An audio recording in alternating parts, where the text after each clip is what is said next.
Hello friends, it's Kat from Meow, Kapow. A couple of months ago on my channel, I built this studio travel palette of Holbein paints, and while it's been used in a couple of other videos since, I've never really said anything about the paints themselves. Let's give them a good test, shall we? This set of 24 has a really good range of colors, and for the most part they are really bright and pigmented.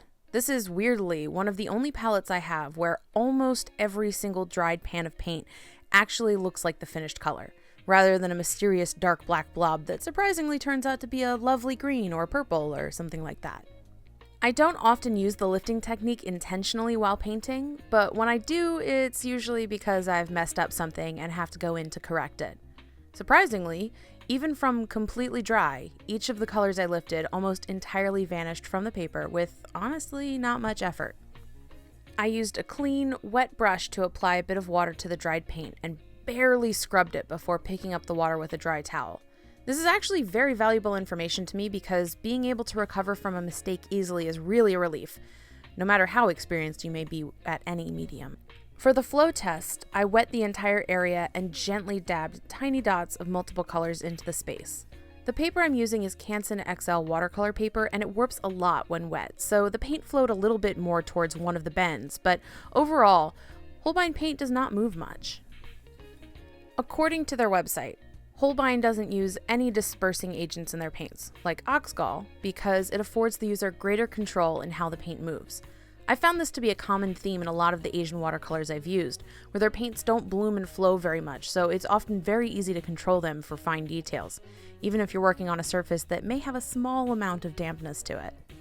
If you take a look at my on-paper blending test, you can see how this is definitely true. I intentionally laid 2 strips of color down next to each other that were very wet, and they just barely moved into one another on their own.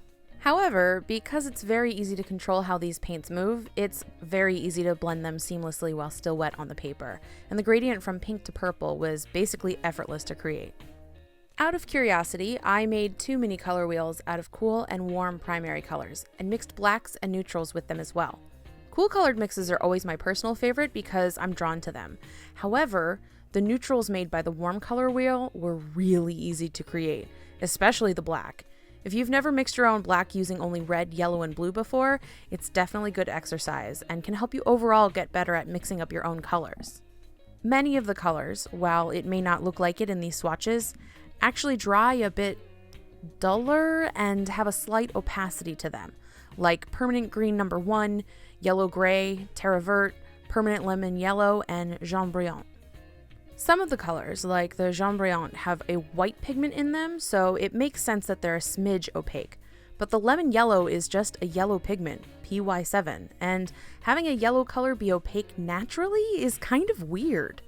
Most yellows I've used, especially bright and cool yellows like lemon yellow, have been not only transparent, but incredibly weak in their overall ability to overpower any other color in a mix. They're usually sort of subtle in a way, which is a strange thing to say about such a bright color. Interestingly, the Permanent Green No. 1 that I said was a bit opaque also has some of that PY7 in it that the lemon yellow does, which makes me wonder why that particular yellow of Holbein's is so powerful. As a sort of bonus review, I found this little book of watercolor postcards from Pep & Press at a local art store. I've used Pep & Press coloring books before, and they're pretty decent, though I very highly doubt that they have any watercolor sizing on the paper, since the paint usually builds up on the surface and dries with a very rough texture. If you don't know what sizing is, it's basically a thin layer of something, usually gelatin, that, among other reasons, is put on watercolor paper to help the paint remain vibrant by essentially suspending the pigment in a thin, clear layer, rather than soaking directly into the paper and having the color be dampened down by the paper itself. Kind of think about it like this. Let's say that someone makes a strawberries and cream gelatin by mixing white jello and red jello together. When it sets, it'll be pink. However, if those same ingredients were used, but the white gelatin was made and allowed to set before the red gelatin was poured on top, the color would be entirely different. You'd have a bright, clear, and clean red layer shining on top that was not tinted down to pink from being mixed directly into the white gelatin. Which is kind of what happened here while I was painting this bird, which turned out kind of dull. For the record, I have no idea what this bird is supposed to look like, and the back of the card states that it's a Le Petit Caporal, which may or may not also be a Merlin bird. I honestly decided to treat this like any other coloring page and just colored it however I thought was relaxing, rather than getting stressed out over making sure it was exactly perfect. As you saw from the earlier swatches, which were done on treated watercolor paper, the Holbein paints are actually incredibly vibrant in their pigmentation. So what I would argue is subtlety of the coloring in this is more a reflection of the limitations of the paper rather than the capabilities of the paint. It was absolutely possible to build up the color eventually in areas like the background and the leaves on the tree stump, but I really like the light quality of the bird and so kept it subtle. As far as I can tell, considering that I had to do multiple layers on the background before I was able to get the depth I was looking for, these paints glaze really well over one another. Although, there's one thing about them that kind of bugs me, and I know it's going to sound ridiculous, but I'm going to say it anyway. These paints are too perfect. Yes, I know, too perfect is a very strange problem to have. Holbein mills their pigments to an incredible fineness intentionally to make sure that all of their colors lay down flat and smooth and even. But I think that takes away some of the soul of the colors. For instance, this is probably the least granulating ultramarine blue I've ever seen in my life, and I used a lot in the background of this bird, so there should be crazy amounts of texture. There really isn't though. It's there, but it's kind of subtle comparatively. I think what I don't like about their watercolors is what I do like about their gouache. The complete smoothness of the paint and the absolute candy-like clarity of their colors. I could see these paints being excellent for children's illustrations and animations, which may be why Hayao Miyazaki himself uses this brand, but I'm having a hard time falling in love with them.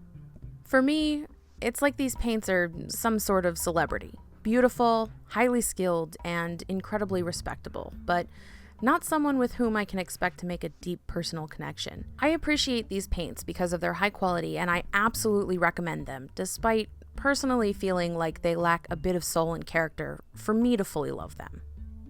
Also, despite the fact that the watercolor postcard bent up quite a bit while wet, in the end it dried fairly flat, and I'm kind of impressed.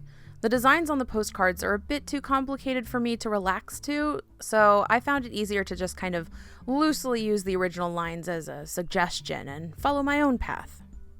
Regardless of what faults they may have, I do recommend the Pippin line of watercolor coloring books because it's a very small field right now and they're pretty good.